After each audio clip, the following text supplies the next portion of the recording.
We learned one thing last night. The media is the disease, and Donald Trump is the cure. I mean, truly dishonest people in the media and the fake media. They make up stories. I'm really doing this to show you how damn dishonest these people are. Well, I mean, CNN is really bad, but ABC this morning, I don't watch it much, but I'm watching in the morning, and they have little George Stephanopoulos talking to Nikki Haley, right? Little George. It's time to expose the crooked media deceptions and to challenge the media for their role in fomenting division. And yes, by the way, they are trying to take away our history and our heritage. These are sick people. Little George. It got better. Trump taped an infomercial for FNC, knowing that it's airing on CNN. I must tell you, Fox has treated me fairly. Fox treated me fairly. Someday they might not treat me fairly, and I'll tell you about it, okay? But they've treated me fairly, and I don't mean all good. I get plenty of bad on Fox, too. But at least it's within reason. And Hannity, how good is Hannity, he's saying. And he's a great guy, and he's an honest guy. And Fox and Friends in the morning is the best show, and it's the absolute most honest show. And it's the show I watch. Fox and Friends, a poor man's Five. How could that be? We were there first. We were the Neil Armstrong of television. No, your days are numbered. You came in after. Your days are numbered. You were in high school when we started. I know. Anyway, you got to admit, that is awesome trolling. Plugging FNC on CNN, that's like ordering a Coke at the Pepsi factory. Now, by now, we know Trump's spiel. The media makes a big deal out of nothing. It crafts a redwood from an acorn. But just before his rally, ESPN proved him right. They pulled a reporter from a UVA game because his name was Robert Lee. Yeah, it sounded too close to Sarah Lee, and their pound cake goes straight to your hips. Actually, they were worried his name might cause teasing because of the fuss over statues. How sad, protecting a grown man from jokes. Is ESPN still a sports network? What's the sport, patty cake? Talk about hysteria. And it supports Trump's media analysis. When you react preemptively over a cowardly fear of something that doesn't exist, you are broken. And the media thinks Trump's unstable? ESPN's trapped in a mirage where all things are viewed irrationally because the poor saps are held hostage to fear. Note, they're not literally held hostage, just a figure of speech. So what's next, ESPN? Ban words like monumental or statuesque? What about players named Jefferson or Davis? But really, this story is a healthy sign. Once exposed, everyone did laugh at it. But it leads me to one question. Does ESPN still cover sports or just their asses? Oh, my gosh. Kilmeade, Donald Trump, President Trump, gushing about Fox and Friends. Hold your head up high, okay? When you heard him do that, did you high-five yourself in the mirror of your lonely, sad hotel room? It's just a bit of a surreal experience, the President of the United States in front of a capacity crowd in Phoenix, chronicling your show. Yeah. I expect that it was crowded. Yeah. I fully expect my mom to do that because she does like Fox and Friends and she has a lot of choices. She gets all the channels. She gets the full package. I don't know why because she doesn't even know she has movie channels. But I do say this. This is a movie. It's a real experience. But that's what Donald Trump is. He's absolutely transparent in that he watched George Stephanopoulos give an interview after an Afghanistan policy about a war that we've been fighting and trying to win. He got one question out, and it was back to 8 days later with Charlottesville. He's being honest. George Stephanopoulos, how do I hurt his feelings? Comment on his height. So then he goes, oh, what else do I have in my mind? I start the day on Fox and Friends, and I like those guys. Yeah. So I just know Donald Trump as being somebody who speaks the truth, who agrees with my mom. I could never be president because I could never say how I start my day. You would say, I wish Red Eye was still on. So gross. You don't know what that means. Oh, I do. So, Juan, should the NFL continue using Dixie cups on the sidelines?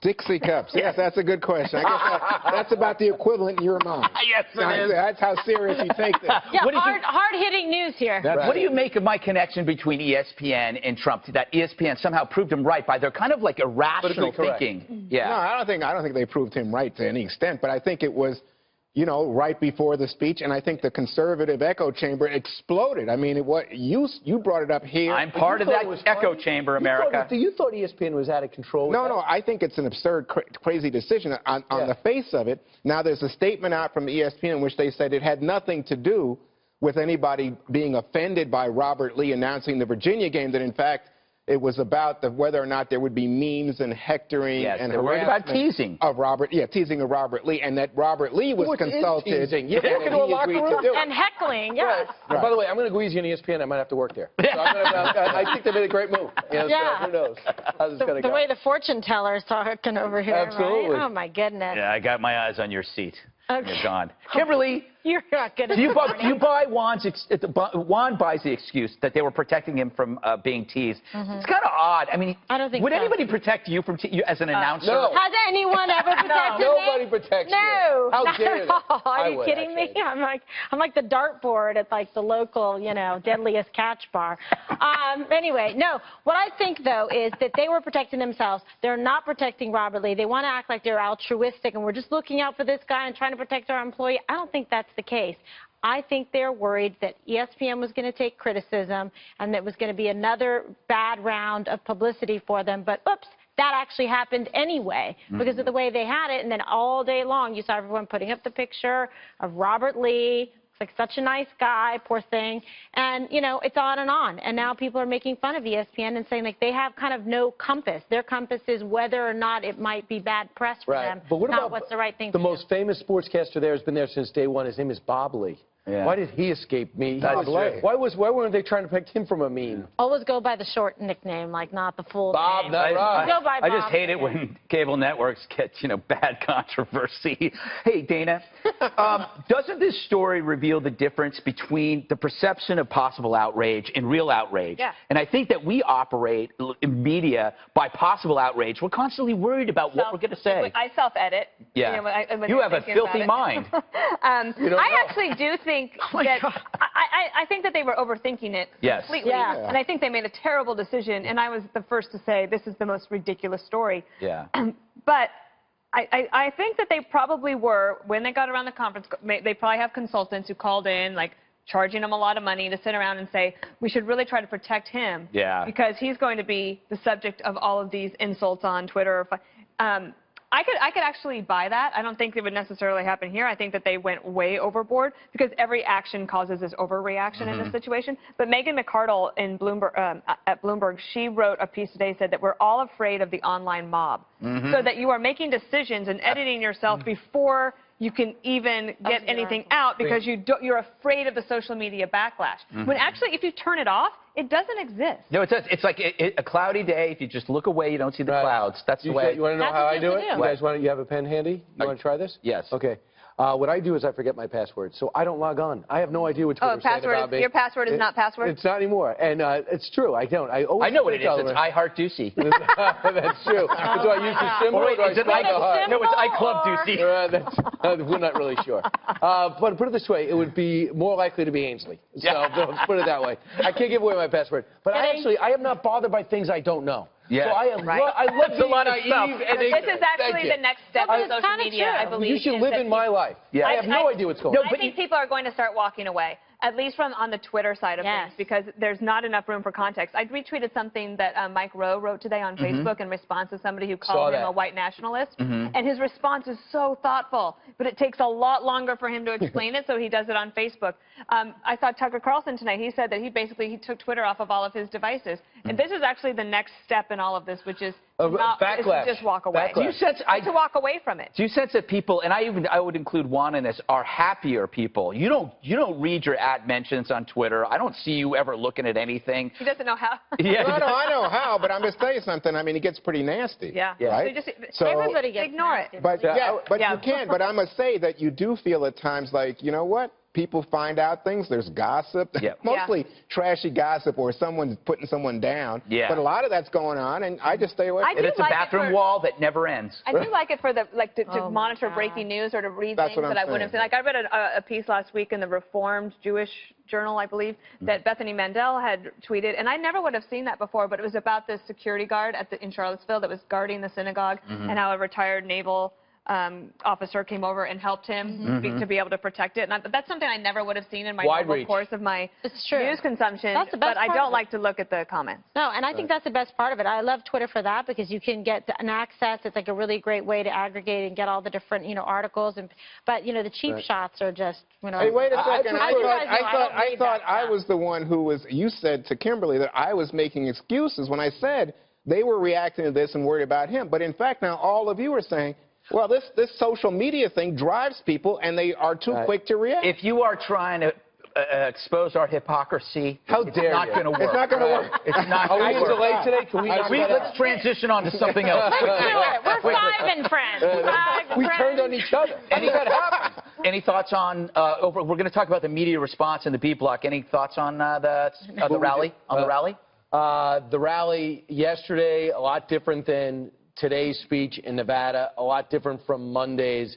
I think that the president was pleased with the rally, and that's probably most important.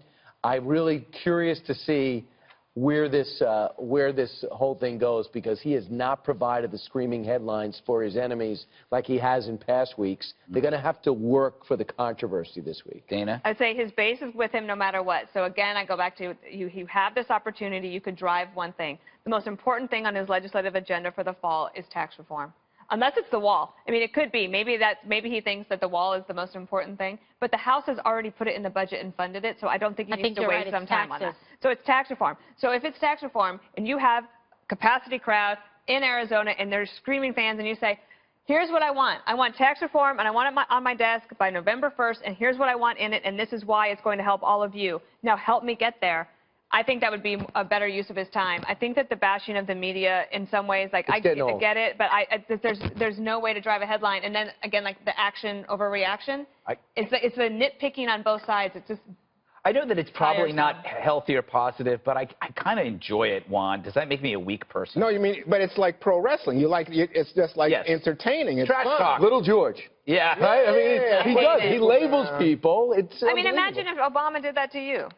Oh, didn't. no. I mean, he came after Fox, but Fox at the Washington that's the B block. What did he do? I'll save my point for the B block. Oh, Saturday Night Live was not so And Washington Correspondence. They had an overweight man play you on Saturday Night Live. Remember that? And I had him removed. He's no longer on the cast. And that's what happened. And you do that exercise program, the PX something. Kimberly, the PX, yeah. P90. Let me just quickly jump in and say that I thought that he was reacting throughout much of the speech last night to what had happened with the Charlottesville stuff. Yeah. And so he's going after the press. He's pulling out the speech out of it and saying, oh, I said this. Like he doesn't mention he said both sides. And then he has this guy behind him. And I found this guy tremendously entertaining. He's a black guy holding up a sign, black support Trump and all. And then today you find out this guy's twice been accused of murder. He's a member of a cult. He's saying Obama's the beast and Hillary's some other Now, who hasn't done that? But, I mean, so this is the guy behind the President of the United States? He's not literally behind it. Has he? Wasn't there like well, that's more of a safety there issue, somebody honestly. behind? They should vet and make sure that there aren't people there that are like, oh, I thought you were going to do a Greg and tell me it was actually... No, don't you remember there was somebody... America's most wanted. A parent of somebody that was... Was it Omar Mateen? Dad? And at the Hillary Clinton. Yeah, I don't want to mix my facts up because I've done enough of that tonight. No, you were correct. Okay, Omar Mateen's dad. I think you should quit while you're ahead. Bask in your glory. All right.